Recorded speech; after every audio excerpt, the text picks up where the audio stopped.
as promised, the video that breaks the internet. Hey guys, welcome back to my channel. My name's Kate Arnell. This is EcoBoost, and how the heck are you? I hope you're well. It's crazy weather outside. This morning it felt like the middle of summer, and now it looks like a building's gonna blow away outside. It's got that slight apocalypse vibe. Today we're making DIY dishwasher powder because life isn't worth living unless you've tried this stuff. I think I need to work on that tagline. Little disclaimer, I didn't come up with this recipe. I think I found it on the internet somewhere and then later read the Zero Waste Home book, and it turns out it's exactly the same recipe. I don't know why I didn't just look in there first. But basically this is a common combination. It's not something I came up with. It's very much out there. Also, I'm not a scientist or a chemist. I don't know the exact reasoning why this works. I just know that other people have used this combination and it's worked really well for them. I've used it and I've been very impressed with the results. So if you've got a question about the chemistry of it, I'm not your girl for that. The internet will probably have the answers, but this channel is not the place to find them. So I'm going to share with you exactly how I made this, including how I made washing soda from bicarbonate of soda. Guys, I know, right? So before the end of the world arrives, let's hop right into this video. Alright, so you need 3 ingredients to make dishwasher powder. From left to right, we've got washing soda. I'll show you how I made that in just a second. Citric acid, which comes in a cardboard box. In some places, you can even buy it from bulk. And then finally, sea salt. I think you can use any salt as long as it's pure salt and doesn't have any anti-caking agents or any sort of additives to it. But I used sea salt that I was able to buy from bulk. Oh, and also a measuring cup, kind of useful. Now, if you're based in the UK, most of you will know that soda crystals, aka washing soda, is kind of only really available in plastic bags, annoyingly. If you have access to washing soda without plastic, here are 2 examples, then skip forward to this time in the video to start the dishwasher powder recipe. But if you want to learn how to make your own washing soda from bicarbonate of soda, and trust me, it's super simple, then don't skip anything, keep on watching. So bicarbonate of soda is widely available in a cardboard box. I like to buy this one from a shop that's local to me, and they sell it in a paper bag. All I had to do was sprinkle the bicarbonate of soda onto a baking tray.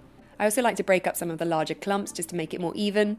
Notice that the bicarbonate of soda at the moment is kind of light in colour and powdery. Then I put the tray in the oven at 200 degrees Celsius, approximately 400 degrees Fahrenheit, for anywhere between 30 minutes to an hour. I think it kind of depends on your oven as well, but for us it's closer to an hour. Then I removed the tray from the oven, and I can see that the colour of the powder has darkened slightly. It's kind of greyer in colour, and the texture is more grainy.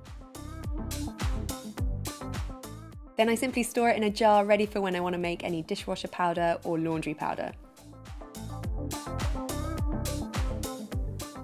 Okay, so let's make DIY dishwasher powder. In a bowl, mix 4 cups of soda crystals, aka washing soda, the stuff we just made, followed by 1 cup of citric acid, and finally a cup of sea salt. Give it a good old stir and make sure it's all mixed together evenly.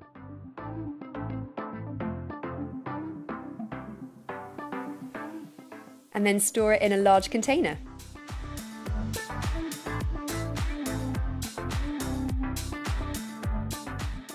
I've been using white vinegar as the rinse aid. I can get it in a glass jar and it seems to work really well. And then to use the dishwasher powder, I just fill up the section where the tablet would normally go with the powder. So there you go, guys, that's how I made it. It's something that's worked really well for us. Remember, everybody's water levels of hardness and softness are different, and everybody's machines are different, and also what you have available to you is very different. So if you want to give it a go, brilliant, and fingers crossed it works for you too. The zero waste lifestyle is definitely about trial and error. That's one thing that we do know, is just keep trying until you find something that works for you. It's not about being perfect at all.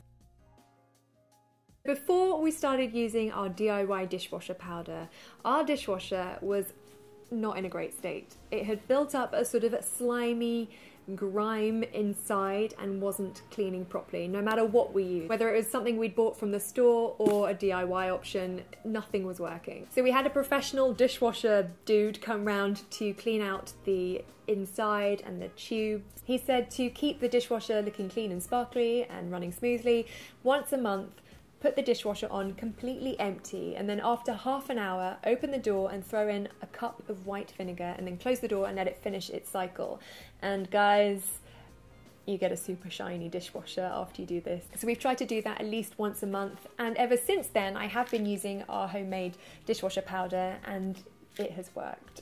So I'm really, really pleased. So that was a little nugget of advice that I wanted to share with you guys because it was kind of revolutionary for us. Also, how refreshing that his advice was to use white vinegar instead of some like chemical toxic laden thing from the supermarket shelf. So yeah, I was really pleasantly surprised. Something else that we did, which I feel gave this stuff the best chance at working really well, was to read the dishwasher manual. It just takes your relationship to a whole other level.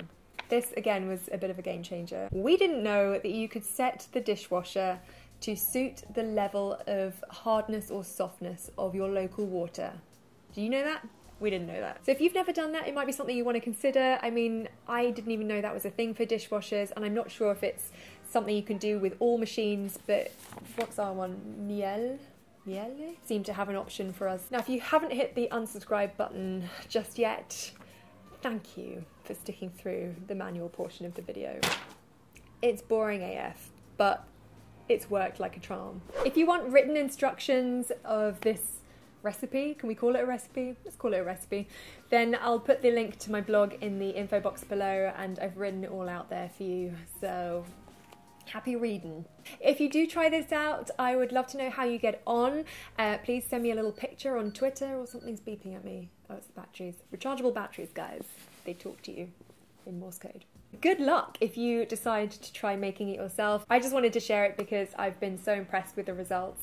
And again, like I said, I haven't got a clue why it works. It just works. Thanks so much for watching. If you enjoyed this video, remember to hit the thumbs up button. And if you haven't subscribed already, I'd love you to think about it. Stay cool, and I'll see you in the next one. But I've got some serious reading to catch up on, guys. First, unload the lower basket, then the upper basket, and finally, the cutlery tray, depending on model.